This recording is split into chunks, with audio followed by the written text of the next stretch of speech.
మీకందరికీ తెలుసు రాజకీయాల్లో అంటే ఊరికే బీసీల పేర్లు చెప్పి వాళ్ళని ఓట్లు వేయించుకునే కార్యక్రమాలు అన్ని పార్టీలు చేశాయి కానీ కేవలం మన నాయకులు జగన్మోహన్ రెడ్డి గారు మాత్రమే బీసీలు అంటే బ్యాక్వర్డ్ క్లాస్ కాదు బ్యాక్ బోన్ క్లాస్ అని చెప్పి మళ్ళీ ఆయన ముఖ్యమంత్రి అయిన తర్వాత కూడా కార్పొరేషన్లు ప్రతి కులానికి ఒక కార్పొరేషన్ ఏర్పాటు చేసి దాదాపు 56 కార్పొరేషన్లకు వాటిని చైర్మన్లు, ప్రతి కార్పొరేషన్లో మళ్ళీ ఇంకో 13 మంది డైరెక్టర్లు, ఇట్లా దాదాపు 100 మందికి 672 మంది బీసీలకి రాజకీయంగా ఒక సముచిత స్థానం కల్పించి గౌరవం కల్పించిన ఏకైక నాయకుడు జగన్మోహన్ రెడ్డి గారు అని చెప్పడానికి గర్వపడుతున్నా.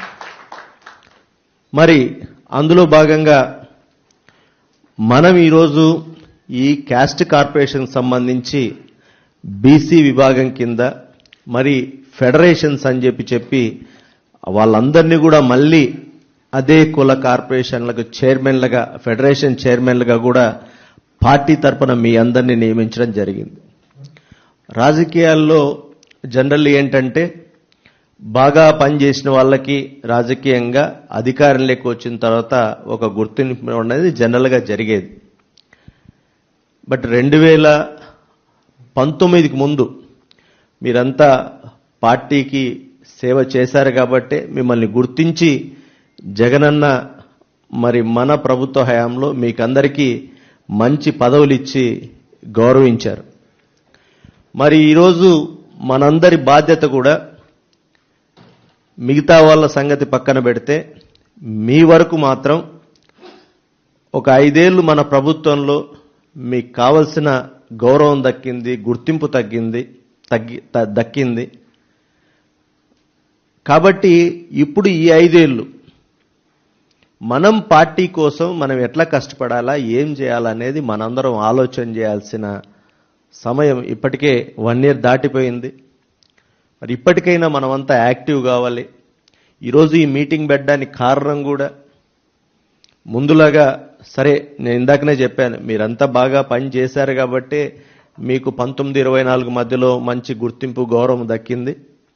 మళ్ళీ అదే గౌరవము గుర్తింపు కావాలంటే ఈ 5 ఏళ్లు పని చేసేదాన్ని బట్టి అంటే అప్పట్లో ఒక మెకానిజం లేకపోయింది. ఇప్పుడు మన టెక్నాలజీని వాడి పదవి తీసుకున్న ప్రతి ఒక్కరూ ఏం యాక్టివిటీస్ చేస్తున్నారు, ఆ పదవికి చేయాల్సిన న్యాయం చేస్తున్నారా లేదా పార్టీ చూస్తుంది. ప్రతి నెల కూడా జగనన్నకు ఒక నివేదిక, ఒక రిపోర్ట్ కూడా ఇవ్వడం జరుగుతుంది. ఆ రిపోర్ట్లో ఏ అధ్యక్షుడు ఎన్ని ప్రోగ్రాములు చేశారు, ఎంతమంది అటెండ్ అయ్యారు, ఎవరెవరు అటెండ్ అయ్యారు కూడా ఒక లిస్టు జగనన్నకు అందజేయడం జరుగుతుంది. కాబట్టి దయచేసి దీన్ని గుర్తుపెట్టుకొని కార్యక్రమాలు ఏం చేయాలన్నది మీ నిర్ణయానికే వదిలేస్తున్నాం. ఒక మీటింగులు తప్ప మీటింగులు ప్రతి 2 నెలలకు ఒకసారి ఒక మీ జనరల్ బాడీ మీటింగ్ లాగా మీ కార్పొరేషన్ చైర్మన్ మీకు స్ట్రక్చర్ ఎట్లాగూ ఇప్పుడు మనం అన్నతో కూడా సజ్జల రామకృష్ణారెడ్డి గారితో నేను రమేష్ మాట్లాడిన తర్వాత మీకు ఒక స్ట్రక్చర్ని కూడా ఇప్పుడు ఇస్తున్నాం. అంటే ప్రతి కార్పొరేషన్ ఆ ఫెడరేషన్ చైర్మన్ కింద 25 మంది జిల్లా అధ్యక్షులు ఉంటారు. అట్లాగే 175 మంది కాన్స్టిట్యుయెన్సీ అధ్యక్షులు కూడా ఉంటారు. అంటే మీరు మీతో పాటి ఇంకో 200 మంది మీ కులానికి సంబంధించిన నాయకులు మీకు తోడుగా ఉంటారు. సో ఈ మీ 200 ప్రతి కులానికి సంబంధించి మీరు 2 నెలలకు ఒకసారి ఒక మీటింగ్ పెట్టుకొని ఏం చేయాలా, ఏం కార్యక్రమాలు చేయాలా. ఇప్పుడు రాజకీయంగా మనము 2 చూడాలి. ఒకటి, మన ప్రభుత్వంలో జగనన్న ముఖ్యమంత్రిగా ఉన్నప్పుడు మనకు ఏం మంచి జరిగింది. ఇప్పుడు చంద్రబాబు నాయుడు అధికారంలోకి వచ్చే ముందు మన ఓట్లు వేయించుకునేకి అతను ఏం చెప్పాడు, అతను ముఖ్యమంత్రి సీట్లో కూర్చున్నాక ఏం చేస్తున్నాడు, వీటి మీదనే మనము కార్యక్రమాలను రూపొందించుకోవాలి. ఏ ఫెడరేషన్కి సంబంధించి వాళ్ళు. ఫర్ ఎగ్జాంపుల్ ఇప్పుడు రజకులకు తీసుకోండి, మనము సంవత్సరానికి ఒకసారి 10,000 రూపాయలు సాయం అందించాం. అట్లాగే నాయు బ్రాహ్మణులకు అందించాం, దర్జీలకు అందించాం. అట్లాగే మహిళలకి 45 నుంచి 60 ఏళ్ల మధ్యలో ఉన్న వైఎస్ఆర్ చేయూత అని చెప్పి వాళ్ళకి 18,750 రూపాయలు డబ్బులు ఇవ్వడమే కాకుండా ఆ డబ్బులతో ఏం చేయాలా ఏంటనేది వ్యాపారాలకి కావాల్సిన సూచనలు సలహాలు కూడా ఐఏఎస్ ఆఫీసర్ల ద్వారా ఒక కమిటీ వేసి మీకు చెప్పడం జరిగింది.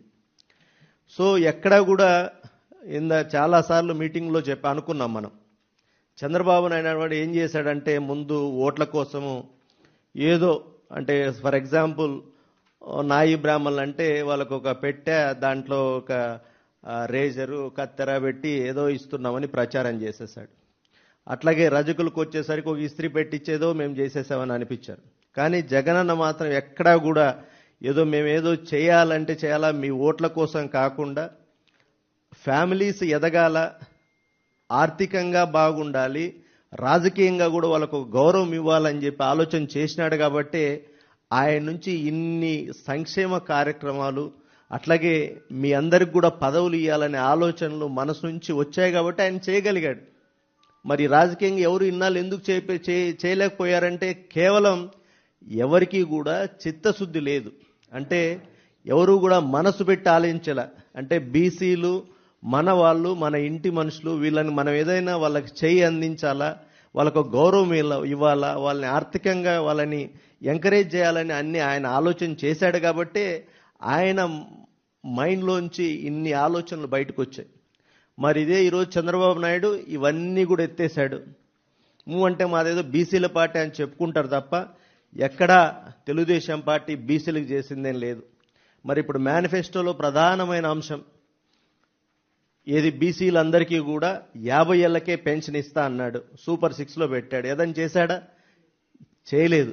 మరి దీనిపైన ఇది ఎట్లా అంటే ఇది ఖచ్చితంగా ఇది సాధ్యం కాని హామీ. ఇది మనం పొలిటికల్గా, అందుకే జగన్మోహన్ రెడ్డి గారికి చంద్రబాబు నాయుడుకున్న తేడా అదే. చంద్రబాబు నాయుడు ఓట్ల కోసం ఏ అబద్ధమైనా చెప్తాడు, జగనన్న మాత్రం ఆయన చేయగలిగిందే చెప్తాడు. అది ఓట్లు రాజకీయం అన్ని చూడ్డు, చేయగలమా లేదా. అందుకని ఆ రోజు 45 నిండిన ప్రతి మహిళలకి మరి 75,000 ఇస్తామని చెప్పాడు. కాబట్టే మేనిఫెస్టోలో పెట్టాం. కాబట్టే సంవత్సరానికి 18,750 చొప్పున 75,000 కూడా ఇచ్చినాం కదా. మరి అదే చంద్రబాబు నాయుడు ఈరోజు అది ఇవ్వలేదు, ప్రతి 50,000 నుంచి ప్రతి ఒక్కరికి ఇస్తా ఉన్నాడు, ఇది ఇవ్వలేదు. ఇది చంద్రబాబు పరిస్థితి.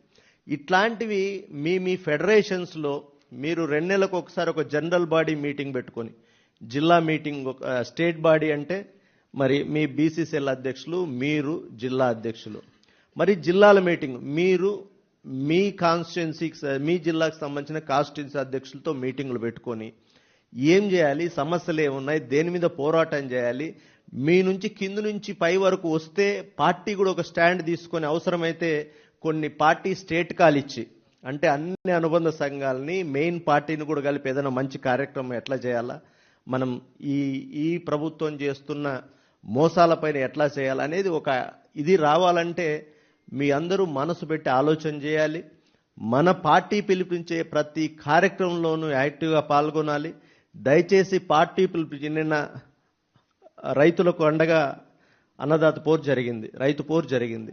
ఇట్లాంటి వాటికి ఇదేదో రైతు సంఘానికి సంబంధించింది లేదా పార్టీకి సంబంధించింది దయచేసి అనుకోవద్దు. మనం ఈరోజు అందరం కూడా పార్టీకి గుర్తించి మనకు కొన్ని పదవులు ఇచ్చింది. సో పార్టీకి సంబంధించిన ఏ కార్యక్రమం అయినా సరే మనం అటెండ్ అవ్వాలనేది మీరు మనసులో పెట్టుకోండి. మీరు అటెండ్ అవ్వాలా, మీతో పాటు మీ జిల్లా అధ్యక్షులు, మీ నియోజకవర్గ అధ్యక్షులు కూడా అటెండ్ అవుతున్నారా లేదా చెక్ చేసుకోండి. ఎప్పటికప్పుడు మేము నివేదిక తెప్పించుకుంటాం, మీరు ఇవ్వండి. 3 నెలలకు ఒకసారి పదవుల మీద కూడా రివ్యూ చేద్దాం. పదవులు అలంకారప్రాయం కాకూడదు. పదవులు అలంకారప్రాయం అయితే పార్టీనే కాదు మనందరికి కూడా, అంటే పని చేసినోడికి కూడా రేపు పొద్దున గుర్తింపు లేకుండా పోతుంది. పని చేయనోడికి పని చేసినోడికి తేడా లేకుండా పోతుంది. ఈరోజు మనమంతా కష్టపడి పని చేస్తున్నాం, పని చేసింది మనం పార్టీకి తెలియాలని కోరుకుంటాం. కాబట్టి ఆ పదవికి న్యాయం చేసి మళ్ళీ మనము డిమాండ్ చేద్దాం పార్టీని. రేపు పొద్దున మనం అధికారంలోకి వచ్చిన తర్వాత జగనన్నని డిమాండ్ చేద్దాం, అన్నా మేము 5 ఏళ్ళు ఇంత కష్టపడినాం, ఇగో ఇన్ని ప్రోగ్రాములు చేసినాం, దీనివల్ల ఇన్ని అజిటేషన్స్ చేసినాం, ఇంతమంది మీటింగులకు వచ్చినారు, మేము ఇన్ని చేసినామన్నా మమ్మల్ని మాకేమన్నా ఇవ్వండి అని అడిగేకి మనకు ఉంటుంది. కాబట్టి మీరు చేసినవన్నీ ఒక రిపోర్ట్ రూపంలో వాటన్నిటిని కూడా జగనన్నకు చేర్చే బాధ్యత నాది. సో మీకు సంబంధించిన బీసీసీఎల్ మీటింగ్స్ కావచ్చు, మీ ఫెడరేషన్స్ మీటింగ్ కావచ్చు, పార్టీ కార్యక్రమాలు కావచ్చు, అన్నిట్లో కూడా మీ వంతు బాధ్యత మీరు నిర్వర్తించి, మళ్ళీ ఒకసారి చెప్తున్నా, పొలిటికల్గా రాజకీయాలని పక్కన పెట్టండి. ఖచ్చితంగా మనందరికీ అంటే మన బీసీ కులాలకందరికీ పూర్వ వైభవం రావాలా, మంచి జరగాల, రాజకీయంగా ఆర్థికంగా మనం అందరం బాగుండాలంటే మాత్రం జగనన్న ముఖ్యమంత్రి అయితేనే అది సాధ్యమవుతుందనేది మనము గుర్తుపెట్టుకోవాలా. మనం రేపటి నుంచి 10 మందికి ఎక్కడ కలిసినా చెప్తుండాలా, జగనన్న చేసిన మంచిని చెప్పాలా, ఈ చంద్రబాబు చేస్తున్న మోసాల గురించి చెప్పాలా. కాబట్టి మళ్ళీ చెప్తున్నా, కష్టపడి పని చేద్దాం, మళ్ళీ జగనన్నను ముఖ్యమంత్రిని చేసుకుందాం.